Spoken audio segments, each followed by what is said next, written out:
The system was supposed to hold inspection regimes, sanctions architecture, non-proliferation treaties signed by over 190 countries.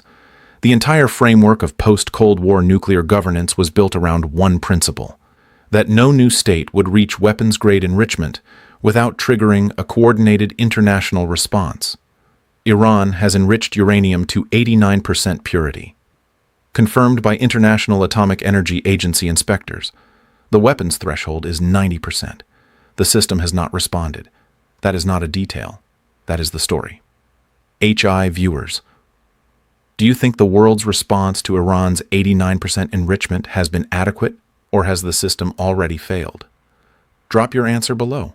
The International Monetary Fund, 2021, documented that sanctions reduced GDP in targeted economies by 2 to 5% annually. Iran has absorbed those sanctions for over a decade. Its enrichment program has not stopped. It has accelerated. The IMF's own data shows diminishing returns on economic pressure after year 7 of sustained sanctions. Iran passed that threshold years ago. You are not watching a country approach a red line. You are watching a red line move toward a country that stopped fearing it. The system does not respond at 89. The question is, what happens at 90? Most analysts are watching the wrong number. The public conversation centers on 90%. Weapons grade. The threshold. The moment everything changes. That framing assumes the danger begins at 90. The Carnegie Endowment for International Peace, 2023, documented that breakout time, the time required to produce enough fissile material for one weapon, decreases exponentially after 60% enrichment. Iran passed 60% in 2021. At 89%, Iran's breakout timeline is measured in days to weeks, not months. Days. The difference between 89 and 90 is not technical.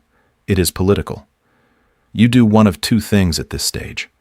You cross 90% and acquire weapons-grade material, triggering military responses, international condemnation, and potentially the conflict you have spent 20 years trying to avoid.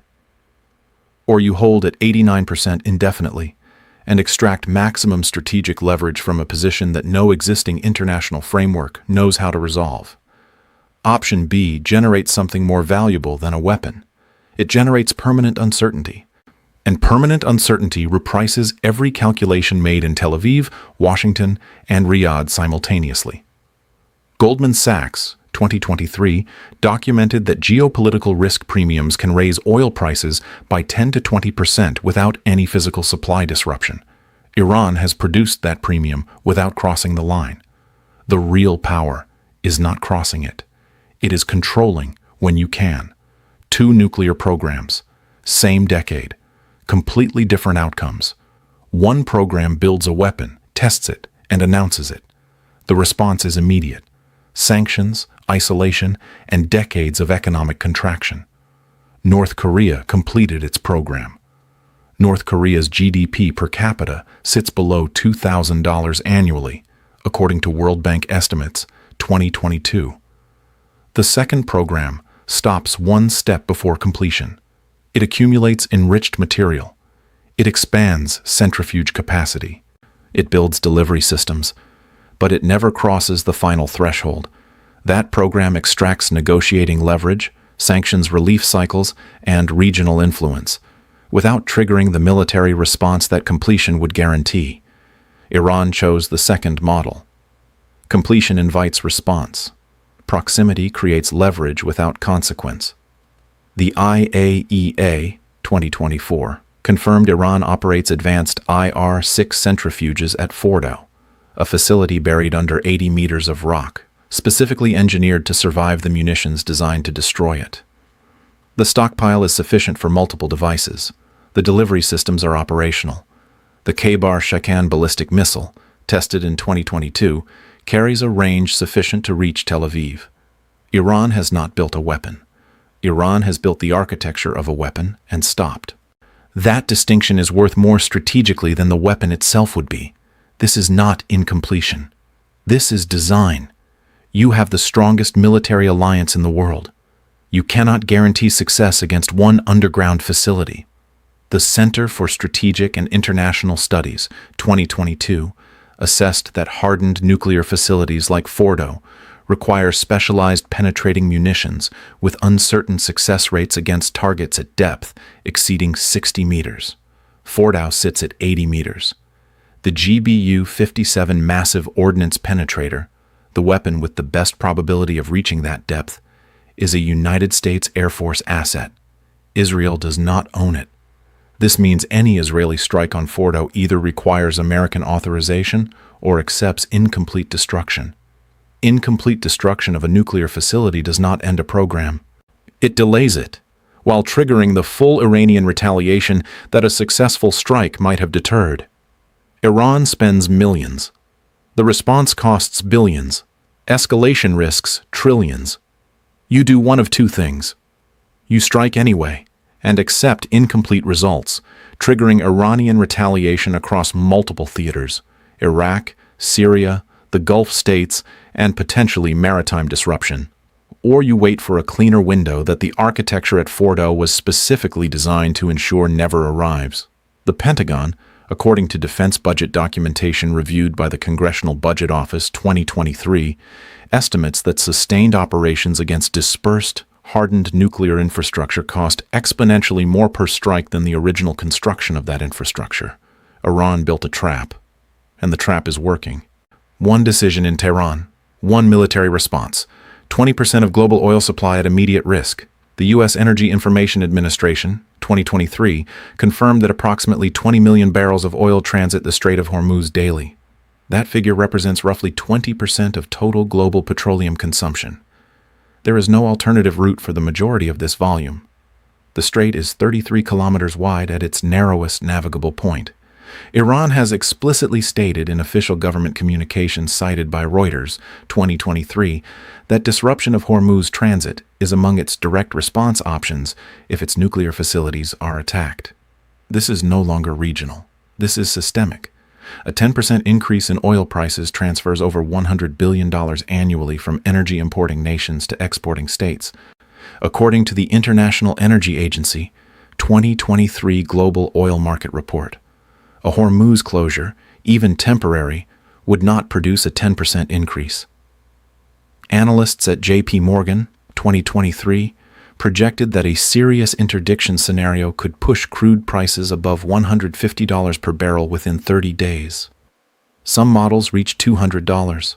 For context, oil briefly touched $130 per barrel in March 2022 following the Russia-Ukraine escalation.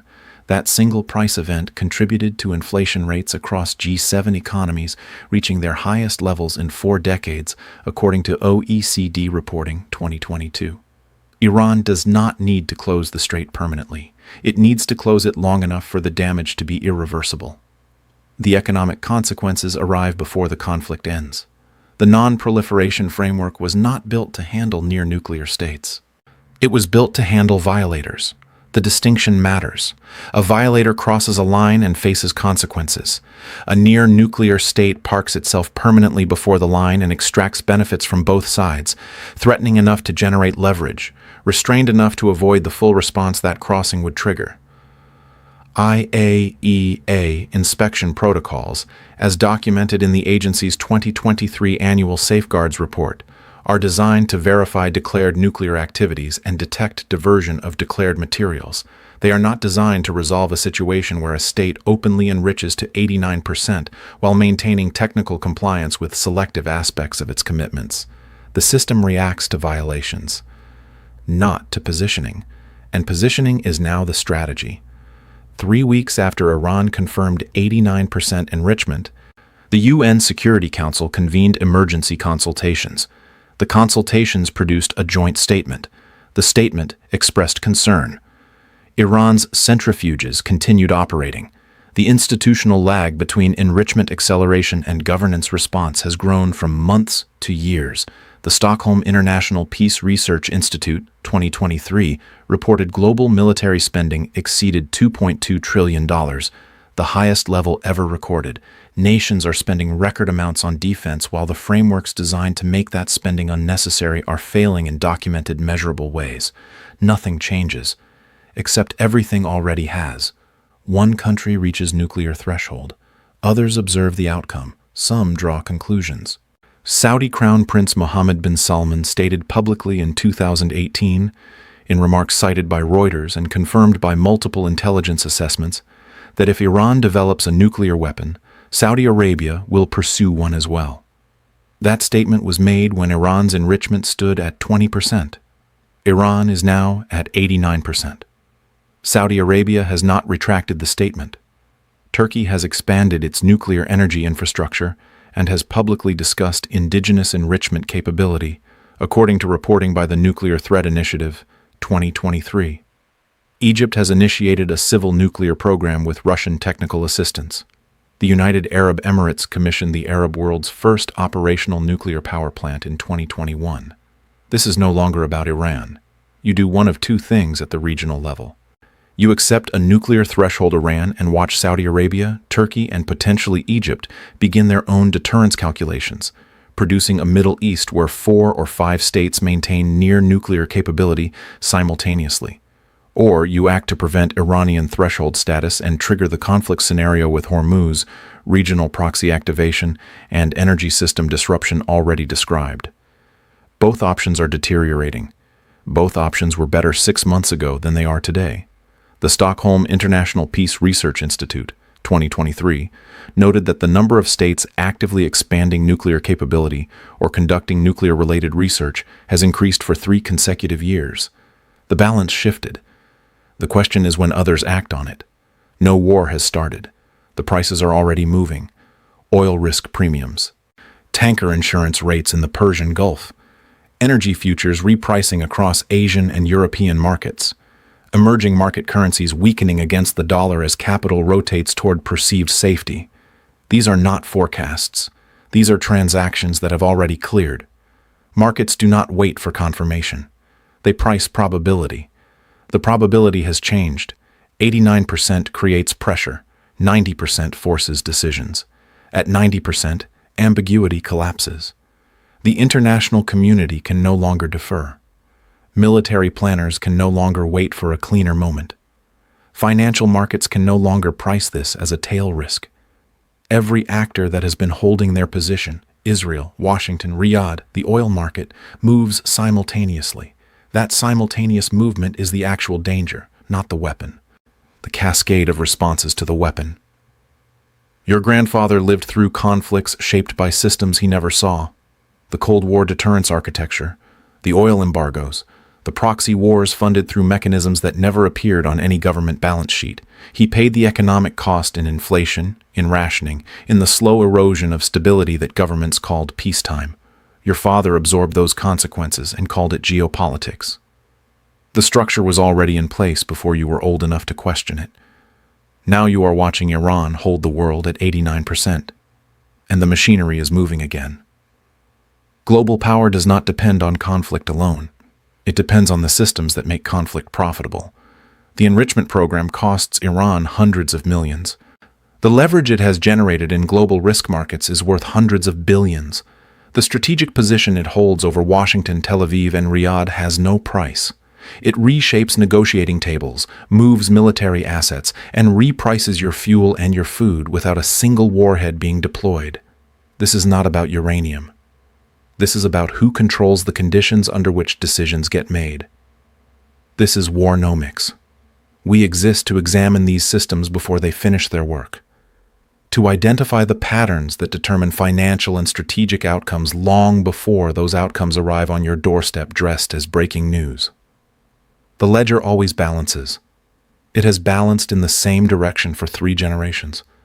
This channel exists to make sure it does not balance that way for a 4th. 1% remains, and everyone is waiting to see who moves first.